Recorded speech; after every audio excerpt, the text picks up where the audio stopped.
So what is in your blood? Well, if I were to take your blood, put it into a tube and then spin that tube really quickly into a centrifuge, 3 layers are going to present themselves.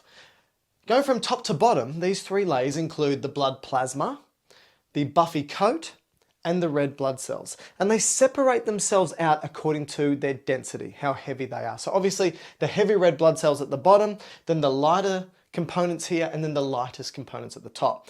Now, if we were to have a look, you would find that the blood plasma makes up most of your blood. About 55% of your blood is blood plasma, and it has this yellowy transparent look to it. And there's 3 major things in blood plasma. These are water, which actually makes up around about 92% of your blood plasma. So what that means is, if most of your blood is plasma and most of your plasma is water, therefore most of your blood is water. All right, what else is in this blood plasma? Well, we've also got other components like proteins, for example. And around about 7% of our plasma is proteins, and there's a couple of different types of proteins that you probably should be aware of. First of which, there's proteins that are carrier proteins.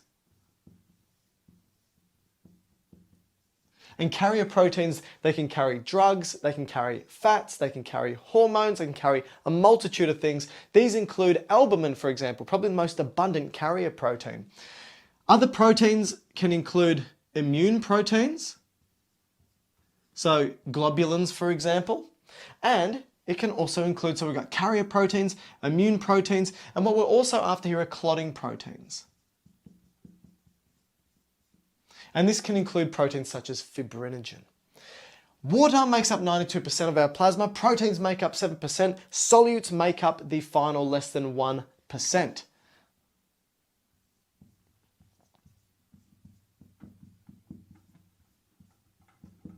Now, what are solutes? Solutes are the things that are dissolved within this fluid. And so this can include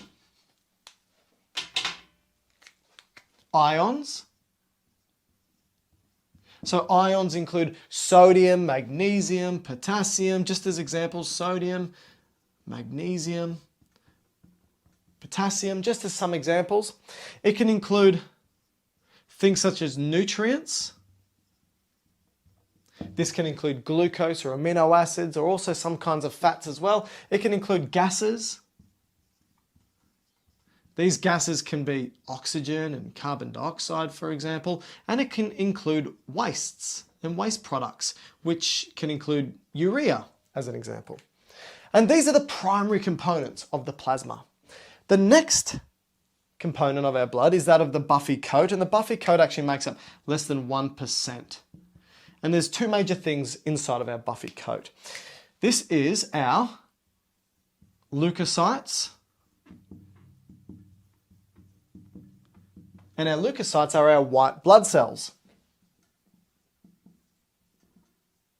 So our white blood cells include our neutrophils, our lymphocytes, our monocytes, our eosinophils, and our basophils. And they go around and they attack anything that shouldn't be there, and they help protect us from any invading pathogens, things that shouldn't be there. So our white blood cells are here in the buffy coat, but also another type of cell called our thrombocytes.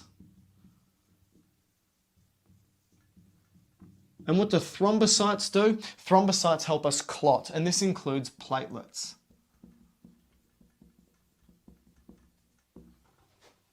So these are the 2 primary components within the buffy coat. Erythrocytes, red blood cells, that's it. That is all within this compact bottom portion, which makes up around about 45%. And it's red blood cells. So what do red blood cells do? Which are erythrocytes, so erythro meaning red, leuko meaning white, cyte meaning cell, white blood cells, and red blood cells carry gases such as oxygen and carbon dioxide. Primarily, its role is to carry that oxygen for us around the body to deliver it to the tissues. So this is a quick run through of the components, what is in our blood.